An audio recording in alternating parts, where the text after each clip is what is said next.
मेरा एक ही रिक्वेस्ट है कि प्लीज़ ये वीडियो लोगों के पास पहुंचाइए, चाहे वो हाई पेंशन में जाए या लो पेंशन में जाए, मगर पेंशन उनका हक है। सो राइट टू पेंशन जो मुहिम है उसमें आपका सपोर्ट चाहिए। नमस्कार फ्रेंड्स, मैं जगदीश फिर आ गया एक अच्छा सा वीडियो लेके ईपीएफओ के बारे में। और जैसा आपने टाइटल में समझा कि और थंबनेल देखा कि ये 1.16% का एक्सेल सीट कैलकुलेशंस का वीडियो है। बट इससे पहले मैं आपको कुछ चीज़ का याद दिलाऊंगा। जो पिछले बार वीडियो हमने बनाया था, एक वीडियो ऐसा बनाया था कि जिसमें हमने बताया था कि 1.16 के बारे में क्या चीज़ चेंजेस आया है, उसके बारे में एक रिवाइज करेंगे। सेकेंड थिंग ये है कि हमने पिछले वीडियो में और एक चीज़ हमने बताया था कि हमने एक मिशन शुरू कर रखे हैं कि राइट टू पेंशन। इस मिशन में हमारा ऑब्जेक्टिव ये है कि हायर पेंशन स्कीम में जो लोग आपको बताया था कि 15 करोड़ करीबन लोग हैं जो कि इसके लिए एप्लीकेबल हैं, और इस 15 करोड़ लोगों में से 12 लाख लोग ओनली 3 मई तक ही एप्लीकेशन जमा कर रखे थे। That means less than 1%, 0.54% people only application जमा कर रखे थे। और उनमें से कितना सही कितना गलत वो भी अलग चीज़, अलग पर्सपेक्टिव है। बट ऑब्जेक्टिव ये है कि नाउ कि हमने लास्ट वीडियो में और एक फॉर्मूला के बारे में बात किया था, वो है कि 10-10-10 10-10-10 का फॉर्मूला। 10-10-10 फॉर्मूला का मतलब ये है कि आपका और हमारा मिलकर जिम्मेदारी बनता है कि हम लोग एटलीस्ट 10 ऐसे व्यक्ति को पकड़े जिनका जो कहीं पर एम्प्लॉय हैं और वो काम कर रहे हैं, और उनको हम इस ईपीएफओ के और ईपीएस के बारे में, पेंशन स्कीम के बारे में बताएं, ताकि उनका अवेयरनेस क्रिएट हो। बिकॉज आपको पता है कि मोर देन 10 करोड़ लोग ऐसे होंगे जो कि अभी भी अवेयर नहीं है कि चीजें क्या चल रही है। सो हमारा एक जिम्मेदारी बनता है, सोशल जिम्मेदारी बनता है कि हम लोगों को 10 लोगों को पकड़ के उनको समझाएं कि ईपीएस के बारे में क्या चेंजेस हो रहा है, हायर पेंशन स्कीम में क्या होने वाला है। और तो और हायर पेंशन स्कीम हो या रेगुलर पेंशन स्कीम हो, हमें एटलीस्ट पेंशन एक सबका राइट्स है, सबका अधिकार है, और तो और उनके घर वालों का अधिकार है। तो सबको ये सिखाना हमारी जिम्मेदारी बनता है। दैट इज फर्स्ट 10 का मतलब। सेकेंड 10 का मतलब ये है कि आप जो मेहनत करेंगे उसको सपोर्ट करेगा हमारा एक वीडियो, तो आप हमारा वीडियो आप उनको शेयर करें। हमारे साथ साथ ऐसे भी यूट्यूब कंटेंट, हम ये नहीं बोल रहे कि हमारा वीडियो ओनली शेयर करिए, ऐसे बहुत सारे यूट्यूब कंटेंट क्रिएटर हैं जो कि उनको भी उनका वीडियो भी आप अच्छा लगे तो उनको शेयर करिए, ताकि साधारण लैंग्वेज में, सरल भाषा में लोगों को समझ आए कि रियली क्या चीज़ है। ठीक है, इसका लिंक भी हम अपना पुराना वीडियो के डिटेल्स भी आपको बता देंगे।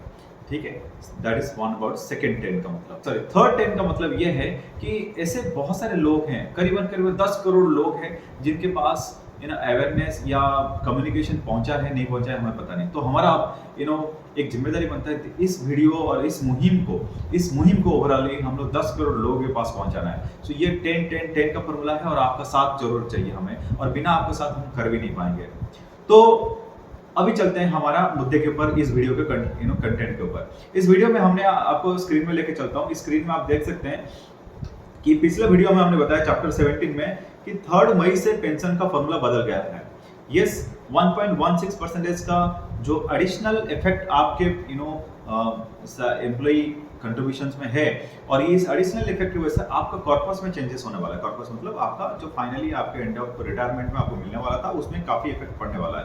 उसके बारे में देखेंगे और एक्सेल शीट के द्वारा देखेंगे क्या है। और जो एक्सेल शीट हम दिखाएंगे इसको भी हम आपको शेयर करेंगे। अगर आपको चाहिए तो आप मेल भी कर सकते हैं, हम उसको फॉरवर्ड करेंगे आपको। लास्ट टाइम की तरह हम इस बार भी आपको शेयर करेंगे। ठीक है, सो उससे पहले एक रिवाइज कर लेते हैं हमारा अंडरस्टैंडिंग को। अंडरस्टैंडिंग ये था कि एम्प्लॉय कंट्रीब्यूशन जो 12% था, आप लेफ्ट साइड टेबल में देख सकते हैं, वो 12% आज की चीज है, there is no change on that. वो ईपीएफ में जाके आपको फंड में जाके बैठेगा। वेयरएज जो एम्प्लॉयर कंट्रीब्यूशन था उसमें 3.67% जाके ईपीएफ फंड में जाके बैठेगा। रिमेनिंग 8.33% आपका ईपीएस में, मतलब पेंशन स्कीम में जाके बैठता था। वेयरएज और एक नया चीज पता चला था लास्ट वीडियो में आपको कि 1.16% का जो एडिशनल कंट्रीब्यूशन है सेंट्रल गवर्नमेंट के द्वारा, सेंट्रल गवर्नमेंट के द्वारा दिया जाता रहा है, जिसको हमें पता नहीं था, वो भी हमें 1.16 का बेनिफिट मिलेगा। दैट इज सो ये मिलके टोटल फंड में, ईपीएस फंड में, मतलब पेंशन फंड में 9.49% हो जाता है। सो ईपीएफ फंड में 15.67% आपका जमा होता है, आपका सैलरी मतलब बेसिक प्लस डीए। 9.49% आपका जमा होता है। ये जो 1.16% है वो डायरेक्ट दिखता नहीं है, वो एक lump sum amount central government EPFO को देता है, जो आपको पासबुक में दिखेगा नहीं। सो ये अंडरस्टैंडिंग था ओल्ड।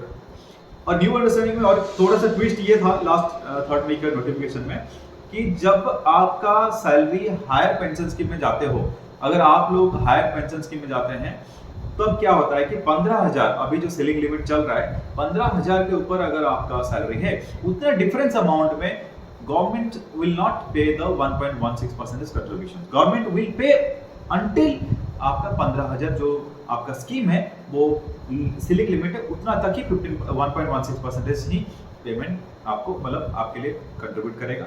जो रिमेनिंग 1.16% है वो 1.1 आपको खुद का करना पड़ेगा, जो कि आपका 3.67% जो आपका जाके ईपीएफ में बैठता था उससे कटेगा।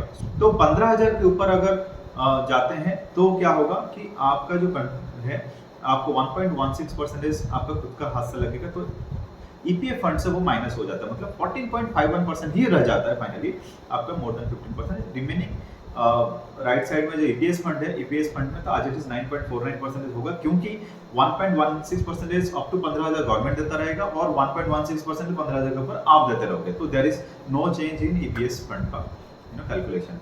सो ये अंडरस्टैंडिंग है, बट ये दोनों लोगों के लिए एप्लीकेबल है। फर्स्ट कैटेगरी लोग जो लोग हायर पेंशन स्कीम अप्लाई कर रहे हैं उनको इम्पैक्ट देखना है कि रियली कितना उनको पैसा देना पड़ेगा इस समय में। सेकंड थिंग है कि जो लोग देख रहे हैं जो लोग हायर पेंशन स्कीम में शायद ही नहीं जा रहे पर उनको डिसीजन लेना आसान होगा, तो आप भी देख सकते हैं कि ये कितना पैसा रियली जा रहा है, ये 1.16 का इफेक्ट कितना बड़ा पड़ने वाला है, सो दैट आप डिसीजन लेना आपके लिए आसान होगा। सो दोनों कैटेगरी लोग सबके लिए एप्लीकेबल ये वीडियो आप देख सकते हैं। चलो let's go to the excel sheet. जैसा हमने लास्ट टाइम बताया था कि एक एग्जांपल लेके चलते हैं कि मिस्टर राम जो कि उनकी सैलरी है 60,000 रुपीज पर मंथ है। आज के समय के हिसाब से एक कोरिलेशन करने के लिए हमने बताया था कि लेट्स से कि 60,000 रुपये उनका मंथली सैलरी है, और अगर आपके पास रियल सैलरी है ईयर ऑन ईयर, आप इस ई कॉलम में आप डाल सकते हैं actual salary year on year, तो ताकि आपका एक्चुअल कैलकुलेशन और भी एक्यूरेट हो सकता है।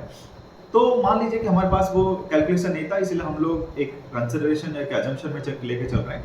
8% इंक्रीमेंट अगर उनका सालाना हुआ होगा तो आपका सैलरी 2000 में अगर वो एम्प्लॉई ज्वाइन किए होंगे, ज्वाइनिंग डेट होगा तो उनको 11,000 रुपये उनके सैलरी होगा उस समय में, और तो और उनको उस समय में इंक्रीमेंट 800 रुपीज़ हुआ होगा अगर 8% के हिसाब से। तो ऐसा करके उनका सैलरी बढ़ता चला गया। ई कॉलम में आप देखेंगे तो 60,000 पहुंच चुका है आज के समय में। फाइन। सेकेंड थिंग है कि उस समय में सीलिंग लिमिट 5,000 रुपये का था 2001 तक, उसके बाद 6,500, उसके बाद 2014 के बाद आप देख सकते हैं कि 15,000 रुपीज तक उनका सीलिंग लिमिट हो चुका है आज के समय में, जो आज के समय में चल रहा है, आपको पता है। ये था सैलरी पोर्शन और सीलिंग लिमिट पर पोर्शन था। अब आपको देखते हैं कि हमारा कैलकुलेशन कैसा होता है राइट साइड टेबल में, सेकंड टेबल में चलते हैं। ध्यान से फ्रेंड्स देखिए कि जैसा हमने बताया कि सीलिंग लिमिट्स आज के समय में 15,000 रुपए है, और इस सीलिंग लिमिट के हिसाब से देखेंगे तो 1250 रुपीज बनता है 8.33% इसके हिसाब से। तो सालाना अगर देखेंगे तो 15,000 रुपए का आपका ईपीएस जो पेंशन स्कीम है आपका कट के जमा होता है पेंशन फंड में। जो हायर पेंशन स्कीम अगर अप्लाई करते हैं तो हायर पेंशन स्कीम के हिसाब से देखेंगे तो हमारा 60,000 का सैलरी था। 60,000 के हिसाब से मंथली 8.33% मतलब क्या होता है ना 4,998 मतलब 5,000 रुपीज का आपका मंथली आपका पेंशन फंड में एप्लीकेबल बन जाता है। तो अगर देखेंगे कि डिफरेंस अमाउंट जो है हमारा है 4,998 माइनस 15,000, मतलब एक साल में आप हायर पेंशन स्कीम जाते हैं तो देयर इज 3,748 रुपीज का एडिशनल आपका डिफरेंस अमाउंट बनता है। अगर ये इसको शुरुआत से देखेंगे, क्योंकि हम लोग को ये देखना है कि कितना पैसा कटने वाला है अगर हम लोग हायर पेंशन स्कीम में जाते हैं, और आपको याद भी होगा कि ये जो हमें डिफरेंस अमाउंट हमें जाके ईपीएफ फंड में जमा होता था उसका कहीं ना कहीं इंटरेस्ट मिलता था, और इंटरेस्ट कितना मिलता था जब आप ओ कॉलम में देख सकते हैं रेट ऑफ इंटरेस्ट हर साल ईपीएफ में डिक्लेयर कर रखा है। ये ट्रस्ट वालों के लिए नहीं है, ट्रस्ट वालों को इंटरेस्ट अलग डिक्लेयर हो रखा है। ये है जो लोग कंपनी ट्रस्ट खुद चलाते हैं, ठीक है, जो कंपनी जो डायरेक्ट ईपीएफओ के साथ एस्टेब्लिशमेंट है उन लोगों का परसेंटेज ये है जो आप ईपीएफओ साइट में मिल सकते हैं ईयर ऑन ईयर 8.5, 9.5, 11 जो भी है आप देख सकते हैं। मान लीजिए एक एग्जांपल के लिए और एक बार समझ लेते हैं। लेट्स अज्यूम कि 2000 के समय में 2000 के टाइम में उनका 11,000 रुपए का सैलरी था, एक्चुअल सैलरी 5,000 रुपए सीलिंग लिमिट था। ये इसके हिसाब से देखा जाएगा तो 919 रुपीज उनका बन रहा था आपका हायर पेंशन स्कीम के हिसाब से देखेंगे तो आपका ईपीएस फंड में जमा होता था 417 रुपीज लोअर पेंशन स्कीम में। इसमें डिफरेंस आप देखेंगे 500 रुपीज मंथली आपका डिफरेंस क्रिएट हो रहा था और सालाना आपका डिफरेंस देखोगे तो 6000 रुपीज का क्रिएट हो रहा था। इस 6000 रुपीज का अगर देखेंगे पूरा साल में इंटरेस्ट कितना बन रहा था ना, ये 663 रुपीज बन रहा था, whereas 6024 रुपीज प्लस 663 मिला के टोटल आपका क्यूमुलेटिव जो बैलेंस बन रहा था और closing balance for the year will become कि आपका 6687 रुपीज। तो नेक्स्ट ईयर अगर देखेंगे तो नेक्स्ट ईयर 2001 में देखेंगे तो उनके लिए क्या क्या चीज कंसिडरेशन होगा ना closing balance of previous year मतलब 6687 का प्लस करेंगे, प्लस जो डिफरेंस अमाउंट क्रिएट हुआ, डिफरेंस अमाउंट कितना क्रिएट हुआ ना 5424 डिफरेंस अमाउंट ईयरली क्रिएट हुआ, दैट सेकंड प्लस करेंगे। थर्ड क्या करेंगे, इस दोनों के बीच में जितना है मतलब 5424 प्लस 6687 जो दोनों का इसके ऊपर इंटरेस्ट कितना होगा। सो तीन कंपोनेंट इधर ऐड हो जाएगा, your closing balance then your difference amount plus दोनों का बीच में जितना इंटरेस्ट मिल रहा है 9.5% इंटरेस्ट मिल रहा है 1151 रुपए मिला के टोटल बन रहा है 13,262। ऐसा करके आपका बढ़ता चला गया। अगर हम लोग देखेंगे तो पिछला वीडियो में हमने बताया था कि ये सब बढ़ते बढ़ते लास्ट में 10,40,000 रुपीज आपका टोटल क्यूमुलेटिव बैलेंस बन रहा है आज ऑन डेट की, जो कि आपको देना पड़ेगा। ये हमारा अंडरस्टैंडिंग पहले का वीडियो के हिसाब से था। आपको पता है कि 1.16% का जैसे हमें जब हायर पेंशन स्कीम में जाते हैं तो वो भी हमें 2014 के बाद में ये हमें कंट्रीब्यूट करना पड़ेगा डिफरेंस अमाउंट के ऊपर। सो नाउ डिफरेंस अमाउंट हमारा क्या है, जैसे आप फॉर्मूला देख पाएंगे कि हमारा इस 2015-16 से आप एप्लीकेबल रहेगा, इसलिए हमने येलो मार्किंग किया रखा है। तो इस समय में हमारा सैलरी था 35,000 रुपए और हमारा 15,000 रुपए सीलिंग लिमिट था, तो हमारा इंटरेस्ट 1.16% का हमें कंट्रीब्यूट करना पड़ेगा। मतलब क्या है ना 35,000 और 15,000 के बीच में जो डिफरेंस अमाउंट बनता है, मान लीजिए 20,000 रुपए का डिफरेंस अमाउंट बनता है, इस 20,000 के ऊपर 1.16% का आपका आपको एडिशनल जमा करना पड़ेगा, that is becoming around 232 rupees आपको एडिशनल देना पड़ेगा। और ये साल का अगर देखा जाएगा तो कि 2,784 रुपीज आपको देना पड़ेगा, 232 मल्टीप्लाई बाय 12 इतना आपको देना पड़ेगा। और जैसे इंटरेस्ट कैलकुलेशन हमने बताया था कि 8.8% इसमें भी इंटरेस्ट बेनिफिट आपको देखेंगे कितना आपको मिल चुका है आज एंड डेट। तो इंटरेस्ट अगर देखा जाएगा तो कि हमें 2,784 आपका एडिशनल अमाउंट प्लस आपका 245 rupees that is become 3,000 rupees आपको बन रहा है। तो सिमिलर वे में क्यूमुलेटिव हम लोग प्लस करते चले जाएंगे तो देखा जाएगा तो 49,000 रुपीज आपका इस 1.16% का जो डिफरेंस अमाउंट आपको देना है, इंटरेस्ट देना है, तो उसके वजह से आपको एडिशनल 49,000 रुपीज ऑलमोस्ट 50,000 रुपीज आपको देना पड़ेगा 2014 के बाद। 2015-16 का जो कैलकुलेशन उसके बाद शुरू हो जाएगा। और अगर ये शुरुआत से होता तो और भी ज्यादा देना पड़ता। फिलहाल अगर जो नोटिफिकेशंस आए उसमें एप्लीकेबल फ्रॉम 2014 के बाद ही है। तो पहले हमारा बताए थे 10,40,000 प्लस 49,000, ये दोनों को मिला देंगे तो 10,89,000 रुपीज आपको पैसा देना पड़ेगा अभी इस हायर पेंशन स्कीम में जाने के बाद। ठीक है, कंपोनेंट 1 10,40,000, कंपोनेंट 2 1.16 का another 49,000, so that becomes 10.89 my friends. ये चीज अगर हम लोग कंटिन्यू करते हैं गोइंग फॉरवर्ड अगर हम लोग रिटायरमेंट तक, मतलब रिटायरमेंट के लिए अगर देखेंगे तो कि मान लीजिए we are getting retire in 2040, मतलब 40 साल का नौकरी करेंगे, पूरा दम से करेंगे, ठीक है। और 40 साल का नौकरी करेंगे तो आपको पता है कि अभी जो इंटरेस्ट कैलकुलेशन हम लोग कर रहे थे इसमें इंटरेस्ट कैलकुलेशंस इसीलिए कर रहे थे क्योंकि हमें इसमें इंटरेस्ट मिला, इसीलिए कर रहे थे। बट गोइंग फॉरवर्ड इंटरेस्ट तो हमें मिलेगा नहीं क्योंकि ईपीएस फंड में इंटरेस्ट मिलता नहीं, तो इसीलिए हमें इंटरेस्ट आपको इस कैलकुलेशन के ऊपर मिलेगा नहीं इंटरेस्ट अमाउंट। तो आपको क्या करना पड़ेगा, ओनली आपको इसको क्यूमुलेटिव प्लस करते चले जाना है, ठीक है। सो अगर देखेंगे तो 10,40,000 रुपए इधर हम छोड़े थे और अगला साल जब हम लोग आगे बढ़ेंगे और हम मान रहे हैं कि अगर यही 8% का इंक्रीमेंट उनका रहे तो लास्ट 5 इयर्स में इनका एवरेज इनकम करीबन मेरे हिसाब से एवरेज इनकम अगर देखेंगे तो 2040 से 5 साल अगर कैलकुलेशन करके करीबन 1,91,000 1,91,000 रुपये उनका करीबन करीबन उनका एवरेज इनकम हो रहा है। ठीक है, उसके हिसाब से उनको हायर पेंशन स्कीम के हिसाब से बेनिफिट मिलेगा, सैलरी मिलेगा, जो पेंशन मिलेगा। कोई बात नहीं। तो अभी देखते हैं कि इनको कितना कंट्रीब्यूशन देना पड़ेगा, ईपीएस फंड में कितना जमा होगा। ईपीएस फंड में जमा होगा करीबन करीबन उनको देखेंगे तो 10,40,000 अभी जमा करेंगे इस कैटेगरी के हिसाब से, तो करीबन 28 लाख रुपए जमा होगा क्यूमुलेटिवली। और वो कैसे प्लस होगा, सेम फॉर्मूला चलेगा बट ओनली इंटरेस्ट नहीं ऐड होगा।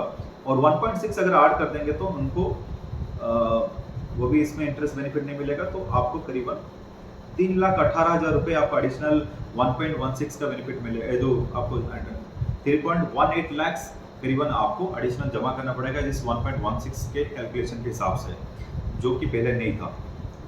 तो ठीक है, सो टोटल देखा जाएगा तो 28,22,000 प्लस 3,18,000 इट बिकम 31,40,000 रुपीज आपको जमा करना पड़ेगा, जो कि ईपीएस फंड में जाके जमा होगा। करेक्ट, ठीक है ना। अनदर क्वेश्चंस कम्स कि अगर मैं लो पेंशन स्कीम में रहता, हाई पेंशन स्कीम में नहीं जाता, तो मुझे फायदा हो रहा है, नुकसान हो रहा है, कितना का मुझे फायदा होता है, कितना कॉर्पस मुझे जमा होता। My dear friends, same calculation को अगर चलते रहेंगे, आगे बढ़ते रहेंगे, तो हम लोग जो ईपीएस पिछले सीट में देखा, इसमें हमने ये इंटरेस्ट पोर्शन माइनस कर दिया था, हम इंटरेस्ट पोर्शन फिर देना शुरू कर दिए, क्योंकि इंटरेस्ट मिलेगा हमें, क्योंकि ईपीएफ फंड में जाके जमा होगा उतना पोर्शन। ये जमा होगा तो आप देखेंगे तो करीबन करीबन 72 लाख रुपीस आपका ईपीएफ फंड में जाके जमा होगा। ठीक है, जो पहले कंसिडरेशन था। और जो 1.16% आपको अभी हायर पेंशन स्कीम में देना पड़ता, जो डिफरेंस अमाउंट, वो भी आपको बच जाता। और बच जाता तो कितना होता है ना, 6.79 लाख आपको करीबन करीबन इसमें बच जाता, इंक्लूडिंग इंटरेस्ट। तो दोनों को मिला देंगे तो कितना हो रहा, 79 लाख का कॉर्पस बनता है आपके रिटायरमेंट के टाइम में ईपीएफ में, अगर आप लो पेंशन स्कीम में जाते हैं तो।